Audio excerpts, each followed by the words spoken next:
Video છે કે સિગોતર માતા આપણે ઘરે બેસાડેલ હોય, પરદાદાએ બેસાડી હોય કે આપણે બેસાડી હોય, સિગોતર માતા ઘરે બેસાડેલ હોય, ઘરે બેસણું આપેલું હોય કે થાપણ આપેલો કે ધીરે બેસાડીને પૂછતા હોય તો સિગોતર માતા કામ કેમ નથી કરતી, એ તમામ માહિતી અને વિધિનો વિડીયો છે મિત્રો।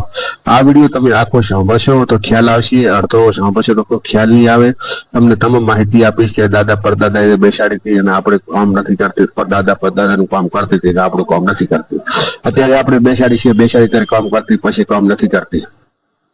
દાદા પરદાદા વખતે માતાજી ગામની અંદર બહુ કામ કરતી, ગામની અંદર એમ હતી કે માતાજી છે, સિગોતર માતા અમની ઘેર છે, જબર છે, એનું હાચ બહુ છે, અત્યારે કામ કેમ નથી કરતી, એ તમામ માહિતી છે મિત્રો।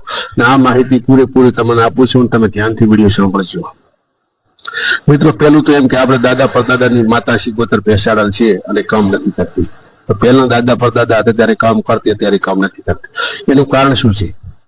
તો પહેલું કારણ તો એ છે કે આપણે દાદા પરદાદાની સિગોતર હતી, એમનું કોઈ વેણ ગામની અંદર, કોઈ સમાજની અંદર, કોઈ આડોશી પાડોશીમાં એમનું વેણ પડ્યું હોય। દાદા પરદાદાને કોઈ એવું હતું પહેલા એમને માતાજીનું વેણ હોતું, એ માતાજીનું વેણ એવી રીતે રહી હાચવતા અને માતાજીનું વેણ તોડતા નહીં। એ જગ્યાએ આપણી માતાજીનું વેણ પડ્યું હોય એ જગ્યાએ આપણે જવાય નહીં। દાદા પરદાદા જતા ન હોય ને આપણે જતા હોઈએ, ખાતા પીતા હોય તો માતા આપણું કામ કરતી નથી। દાદા પરદાદાનું જો અહીંયા આપણે અપીયો હોય કે માતાજી કોઈ પહેલી આપણી માતાજી પરદાદા કોઈ ઝઘડો થયો હોય, વઢવડ થઈ હોય, સગા સંબંધીને અહીંયા કોઈ સગાઈ તૂટી હોય, કોઈ સગાઈ તૂટી હોય ને આપણે કોઈ આપણી તે કોઈ સમાજની અંદર બબાલ થયેલી હોય, એવી રીતે માતાજીનું કંઠિયા પહેલા અહીંયા વેણ રાખતા, અહીંયા જતા નહીં, એમનું ખાતા પીતા નહીં, એમનાથી બોલતા નહીં, એમનાથી રામ રામ ના કરતા। આવા ઘણા પ્રશ્નો છે। એ જો એવી રીતે દાદા પરદાદાની માતા હોય ને આપણે જો એવી રીતે એમનું વેણ તોડી નાખ્યું હોય, વેણ કાપી નાખ્યું હોય, દાદા પરદાદા જતા રહે ને આપણે જવા માંડ્યા હોય તો આપણી માતા કામ કરતી નથી।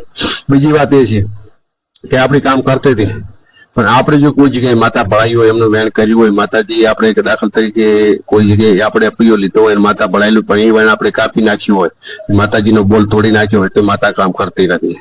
ત્રીજી વાત એ છે કે દાદા પરદાદા જે આપણે કરતા આવ્યા હતા, જે ખાતાની અંદર જે કરતા આવ્યા હતા, જે વ્યવહાર આપતા તઈ આવ્યા હતા, બરોબર, પણ જો આપણે કોઈ ભુવાને કહેવાથી કોઈ એનો વેણ અને જો એનો વ્યવહાર અને એની કલમ જો કાપી નાખ્યું હોય, એનું જે વચન તોડી નાખ્યું હોય તો માતા કામ કરતી નથી।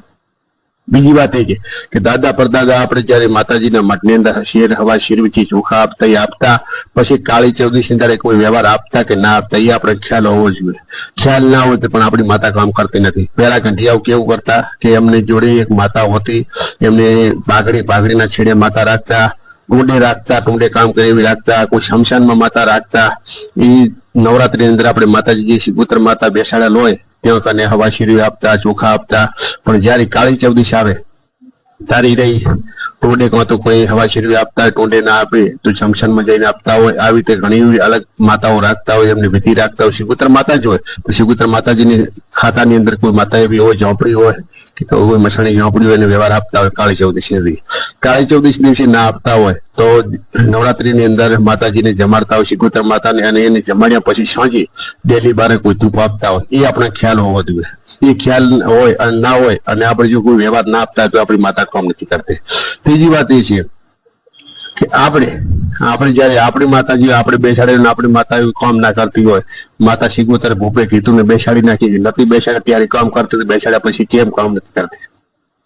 તો પ્રશ્ન એવો છે કે બેસાડ્યા પછી એને કોઈ થાપણ અને બેસણાની અંદર કોઈ ખામી રહી ગઈ હોય, ખામી ના રહી ગઈ હોય તો એને વ્યવહારમાં ખામી રહી ગઈ હોય, વ્યવહારમાં ખામી ના રહી ગઈ હોય તો એના ભેગું કોઈ ડેરું હોય એને આપણે સિગોતર માતાને વ્યવહાર આપતા હોય પણ એને કોઈ વ્યવહાર ના બાંધ્યો હોય, 12 મહિને કાળી ચૌદશ છે કે નવરાત્રીની સવારના માતાજી કે સાંજે એને જમાડીએ, એ વ્યવહાર ના બાંધ્યો હોય તો એ આપણે માતાજી કામ કરતી નથી। પેલું તો એ આપણે માતાજીને પેલું પાકું કરવું પડે કે આપણે બેસાડે જગ્યાએ માતાજી તારો વ્યવહાર શું છે, તારું ટપાળું ડેરું છે, તારા ભેગું જે તાંપાળું ડેરું છે, તારું કામ કરવા ડેરું છે, તારી માયા છે, એ આ વ્યવહારની અંદર રાજી છે કે નથી રાજી, આ વ્યવહારની અંદર લઈ લેશે કે નહીં લઈ લે, એ બધું પૂછીને આપણે કરવું પડે। જો પૂછી ના કરીએ અને વ્યવહાર ના આપીએ તો આપણું માતા કામ કરતી નથી।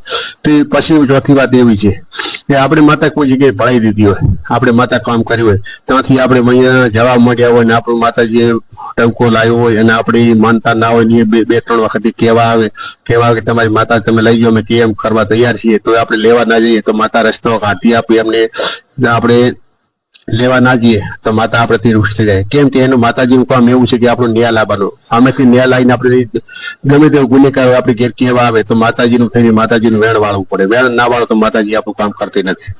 બરોબર. પછી વાત એવી છે કે માતાજીનું વેણ વાળા તેનો ન્યાય પૂરો લેવો જોઈએ. ન્યાય જે થતો હોય લેવો જોઈએ. ન્યાય ના લ્યો તો તમે માતાજી આપણું કામ કરતી નથી અને રૂષ થાય છે. અને બીજી વાત, માતાજી કોઈ ગમે તે તમારો સામે લાખ રૂપિયાનો ગુનો કરીએ, માતાજી કે 1 રૂપિયા છોડી દે, પણ આપણે એવી અંદર લાલચ ના રાખીએ કે આની પાસે 50,000 કે લાખ રૂપિયા લેવા જોઈએ. પૈસાની લાલચ, અને તમે પૈસાની લાલચ રાખશો અને પૈસા લેવા માટે તમે જો કરતા હોય તો તમે તમારી માતા કોઈ દિવસ કામ નહીં કરે. કેમ કે પૈસાની લાલચ ને માતાજીને મેળ આપતું નથી. પૈસા તમે લઈ પૈસાની લાલચને કમાવા માટે કરતા હોય, દેવના નામે કોઈ લોકોને લૂંટી ખાવાનું કરતા હોય, દેવના નામે ખોટું તમે કોઈને ભૂવા પાવળિયા કરી ને કહેતા પેલો ધૂપ લાવવું પડશે, તમારે ટાળો કરવો પડશે. એ ટાળા કરી ખોટા તમે પૈસા લેતા હોય. કોઈ દેવને ધૂપની કોઈ જરૂર નથી, કોઈ ટાળાની જરૂર નથી. દેવ હોય એને હવા શીરેની જરૂર છે, એને 2 અગરબત્તી માટે ફીરવી જરૂર. કોઈ દેવી અત્યારે ભૂવા એવું કરે છે કે તમારે ધૂપ લાવવું પડશે, ધૂપ 10,000 નું આવશે, 5,000 નું. ખાઈ નહીં, 500 રૂપિયાનું ધૂપ નથી આવતું, 50 રૂપિયાનું ધૂપ આવી જાય છે. 50 રૂપિયાના ધૂપ ના 5,000 લેતા હોય, 50 રૂપિયાના ધૂપ ના 10,000 રૂપિયા લેતા હોય. લોકોને લૂંટતા હોય છે, ગરીબ લોકોને લૂંટતા હોય છે, ટાળા ટપકા કરી અને લોકોને ભરમાઈ અને ખોટી રીતે માતાજીના નામે પૈસા લૂંટતા. માતાજીના નામે પૈસા લૂંટશો તો તમે કોઈ દિવસ આગળ નહીં આવો અને માતાજી તમારું કામ નહીં કરે. થોડા દિવસ તમને સારું લાગશે, પણ પછી તમારે માતાજી તમારે રૂઠતા છે એટલે તમારું પતન થઈ જાય છે. તો મિત્રો, આવી રીતે કોઈને ગરીબને છેતરવાના ધંધા અને ગરીબને કોઈ લૂંટવાના ધંધા, કોઈ ટાળા ટપકા કરીને આવું ના કરવું. કેમ કે આપણી માતાજી શિગોતર માતા છે. આપણે પૈસાની જરૂર છે, માતા શિગોતરને તમે કહીશું એમ કહેશો, માતા પૈસા ઓટોમેટિક તમારા ધંધો રોજગાર સારો ચલાવશે ને તમારે પૈસા મેળવી આપે. કોઈ ગરીબોને લૂંટી, કોઈ આંતરડાને કા લઈ અને કોઈના પૈસા ના લેવા. અત્યારે ગરીબોને બિચારે ખાવા નથી હોતો અને ભૂવા પાવળ એવું કહેતા હોય છે કે તમારે ટાળો કરવો પડશે, 5,000 થશે, 10,000 થશે. આવું કોઈ ભરમાવાની જરૂર નથી. કોઈ 10,000 5,000 કોઈ ટાળાની અંદર થતું નથી. ધૂપકાજી 50 રૂપિયાનો છે, 100 રૂપિયાનો ધૂપ આવે છે અને 5,000 ના 10,000 રૂપિયા લેતા હોય છે. અને તમે ભગવાન એમ કહીશું કે અમે ધૂપ લઈ આપશું તો એમ કહેશે એ ધૂપ કામ નહીં આવે, તમે ડુપ્લિકેટ લાવો, અમે લઈ આપશું. આવું કરતા હોય છે. કઈ નહીં, ડુપ્લિકેટ અસલ ખાય ધૂપ જ નથી. અત્યારે તો બજારની અંદર મળી ધૂપ લાવી દેશે અને તમે ઉપર ટાળો કરી દેશે ને 2,000 ની વસ્તુ લાવી, 500 ની વસ્તુ લાવી, તમે પાછી 5,000 10,000 20,000 રૂપિયા લઈ લેશે. આવી રીતે પડાઈ લે. તો આવું મિત્રો શિગોતર માતા પૂજતા હોય તો આવું કરતા નહીં. હું શિગોતર માતાનું સેવક છું. શિગોતર માતાના વિડીયો બહુ બનાવું છું.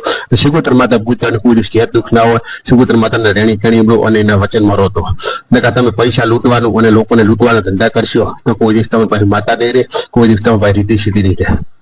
તો મિત્રો, આ તમને માહિતી આપી હતી. આ માહિતી તમને ખ્યાલ આવી ગયો છે. અને અમારી શિગોતર ચેનલ સાધનાને તમે લાઈક કરતા રહેજો, શેર કરતા રહેજો, સબસ્ક્રાઈબ કરતા રહેજો. જય માતાજી, જય માતા, જય શિગોતરમાં, જય મેળીમાં, જય જહુમાલ.